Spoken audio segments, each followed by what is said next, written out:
올여름 전력 대란이 예고된 가운데 오늘부터 에너지 사용 제한 조치가 시행됐습니다. 시행 첫날 업계의 반응을 취재했습니다. 주민과 공공기관 시민단체가 힘을 합쳐 에너지 절약을 실천하고 있는 아파트가 있어 눈길을 끌고 있습니다.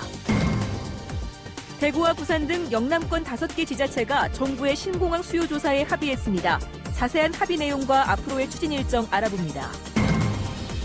대구 육상진흥센터가 국제대회도 열지 못하는 반쪽짜리로 전락한 데 대해 대구시의회가 센터의 문제점과 대책을 촉구하고 나섰습니다. 여러분 안녕하십니까? 대구 경북 소식 전해드립니다. 정부의 신공항 수요 조사와 관련한 영남권 5개 시도의 합의가 마침내 이루어졌습니다. 우여곡절 끝에 첫 단추를 채웠지만 앞으로 넘어야 할 산이 만만치 않습니다. 신공항 수요조사 합의 내용과 앞으로의 과제를 서성원 기자가 짚어봤습니다.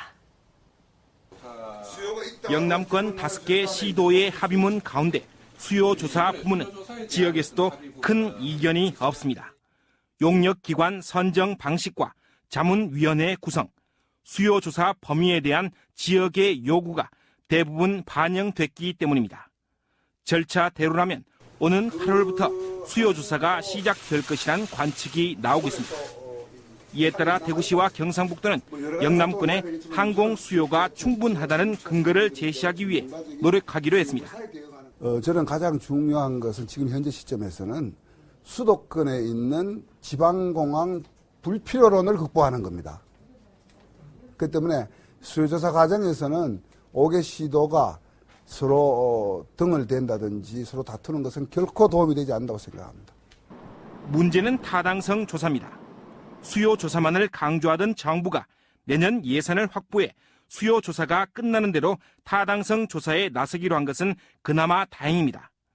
하지만 구체적인 시행 방안은 지자체 합의 등 준비가 마무리되면 착수하기로 해 또 한 차례의 진통이 우려됩니다. 수요 조사를 하고도 입지 문제로 또다시 신공항 건설이 좌절될 수도 있고 입지 조사 평가 기준을 놓고도 지역 간 갈등이 불거질 수 있기 때문입니다. 지역 시민단체는 남북권 신공항 조기 건설이 절박한 시점에 정부의 일정이 너무 느슨하다는 문제점도 제기하고 있습니다. 지역 간 갈등 없이 절차대로 진행되더라도 입지는 2017년은 돼야 결정될 것으로 보여 박근혜 정부에서 첫 삽을 뜨지 못할 수도 있기 때문입니다. 부산을 제외한 영남권 4개 지자체의 공조 체계가 예전만 못하다는 점도 우려스러운 대목입니다. 왜 밀양에 우리 남북권 신공항이 와야 되고 정말 미래의 국위를 놓고 볼 때 밀양이 체지기력하는 부분을 4개 시도는 정책 공조를 더 철저하게 해주고 논리를 개발해서 전략적으로 저희들은 접근을 해야 한다 이렇게 보고. 낙관은 금물입니다. 영남권 5개 시도의 합의는 남북권 신공항 건설로 가는 험난하고 긴 여정의 첫 발걸음에 불과하기 때문입니다. MBC 뉴스 서성훈입니다. 박근혜 대통령의 싱크탱크 역할을 하고 있는 국가미래연구원 김광두 원장은 오늘 대구에서 열린 토론회에 참석해 남북권 신공항에 대해 박근혜 대통령이 객관적 전문가를 통해 타당성 조사를 하겠다고 약속한 만큼 약속을 지킬 것이라고 말했습니다. 김 원장은 또 서승환 국토부 장관이 국가미래연구원에서 신공항 분야를 연구한 팀원 가운데 한 명이기 때문에 당시 연구한 내용을 토대로 신공항 정책을 펼칠 것이라고 예측했습니다. 올해 첫 장마가 시작됐습니다. 이번 장마는 집중호우가 잦다고 해서 걱정인데요. 지난해 수해를 당한 지역을 둘러봤더니 여전히 대비가 허술했습니다. 장성훈 기자가 취재했습니다. 포항의 중심가인 오거리 인근 도로와 상가가 물바다로 변했습니다. 빗물 펌프장이 고장으로 멈춰선 때문으로 빗물을 처리해야 할 펌프장에서 도리어 물을 퍼내는 어처구니 없는 일이 벌어진 겁니다. 140억 원짜리 펌프장이 무용지물이 되자 포항시는 서둘러 대책을 내놓았지만 올해도 바뀐 건 별로 없습니다. 고장난 전자설비를 고친 걸 빼고는 보강하겠다던 근무 인력도 그대로고 설치하겠다던 비상발전기도 여전히 없습니다. 발전기를 넣게 되면 엄청 큰 사이즈를 놔야 되니까 예산 관계도 있고. 이렇다 보니 빗물 펌프장 인근 주민들은 올해도 지난해와 같이 끔찍한 물난리를 겪게 되지 않을까 여전히 걱정하고 있습니다. 저런 데 비상발전기 있어야 되는 거 아니에요? 불안하지요, 마음이요. 그러니까 내가 동사무소에 연락을 해가지고 저 점검했는가 확인 좀 해달라 하려고 그러는 찰나에 오셨네요. 역시 폭우에 마을이 순식간에 물에 잠겼던 포항시대 송면 송동일이 마을은 저지대인데 40년 넘도록 하수도는 그대로 두고 하천 둑만 자꾸 높이다 보니 비가 조금 많이 왔다 하면 어김없이 물난리를 겪습니다. 또랑물만 넘지 말라고 높이면서 침수 지역은 왜 이렇게 해결을 안 해주나 이거지. 저 물이 높으면 이 물이 어디로 빠져나가요? 전다 생기는 거지. 올해도 뾰족한 대책은 없어 그냥 비가 적게 내리기만 바랄 뿐입니다. 비만 뭐 얼마 온다 하면 걱정됩니다, 이제는. 그래서 아래도 계속 아이고 이제 비 오면 막 살림 다 갖다 버릴 뻔했는데. 지난해 불어난 물에 다리가 뜯겨나간 경주 외칠교. 당시 200여 가구가 고립돼 한동안 오도 가도 못했습니다. 이후 임시 보수 작업도 장마가 시작된 이제서야 마무리됐고 신축 중인 교량은 올 연말에나 완공될 예정입니다. 장마와 집중호우는 갈수록 강해지고 있지만 자치단체들의 수해 대비는 갈수록 오히려 느슨한 건 아닌지 꼼꼼히 점검해 볼 일입니다. MBC 뉴스 장성훈입니다. 공해와 지역발전 저해를 이유로 연탄공장 이전을 요구해왔던 대구 동구 안심연료단지 주민들을 대상으로 건강영향조사가 이루어집니다. 안심지역 비산먼지 대책위원회에 따르면 오는 28일까지 동구 안심 1동에서 4동까지 20년 이상 거주한 주민 3,000명을 대상으로 건강영향조사가 무료로 실시됩니다. 전체 조사 결과는 내년 3월쯤 나올 전망이며 주민들은 결과에 따라 원인을 규명한 뒤 대구시와 연탄공장 등의 피해 보상을 요구할 계획입니다. 올여름 최악의 전력난이 예고된 가운데 에너지 사용 제한 조치가 오늘부터 시작됐습니다. 하지만 얼마나 참여할지가 관건입니다. 윤영균 기자가 보도합니다. 낮 온도가 그렇게 높진 않았지만 대구 동성로 가게들은 관행처럼 문을 열고 에어컨을 틀어놓은 채 영업을 하고 있습니다. 냉방기 트는 건 관계없는데요. 문 열고 또 문을 자동으로 고정시키고 환기가 이렇게 되고. 최근 조사 결과 에너지 사용 제한 대상 업체 200여 곳 가운데 절반가량이 문을 열고 에어컨을 틀었던 것으로 나타났습니다. 문 닫고 냉방하는 곳이 문 열고 냉방하는 것보다 전기 절감이 최대 3에서 4배 정도 전기가 절감되는 걸로 통계에서 나와 있습니다. 특히 다음 달부터는 문을 열고 냉방기를 트는 상점은 경고장이 발부된 뒤 최대 300만 원의 과태료를 내야 합니다. 오픈을 해야지 고객님들이 배송할 수는 없이 들어오고 하는데 일단 문이 닫혀 있으니까 조금 들어올 것도 조금 꺼리게 되고. 전력이 모자라는 상태에서는 지금은 시민도 동참해서 전력할 수밖에 없는 것 같아서 앞으로는 하루 얼마씩 냉방기를 꺼야 하는 곳도 있습니다. 호텔이나 대형마트, 백화점 등 에너지를 많이 사용하는 지역의 30여 개 건물과 공공기관은 8월 말까지 오후 2시부터 5시까지 시간당 30분씩은 냉방기를 꺼야 합니다.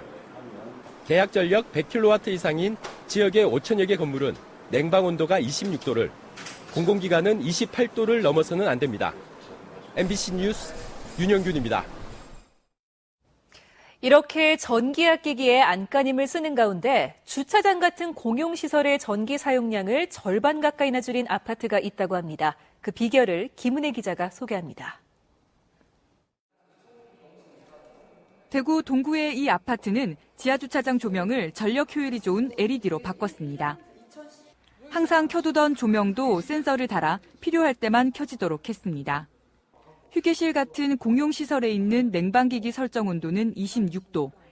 이마저도 일부만 켜고 끌 수 있도록 잠금 장치까지 돼 있습니다. 시설 교체 전과 후를 비교해봤더니 실제로 공용 전기 사용량은 월 평균 10,000kW, 전기요금은 50% 가까이 줄었습니다.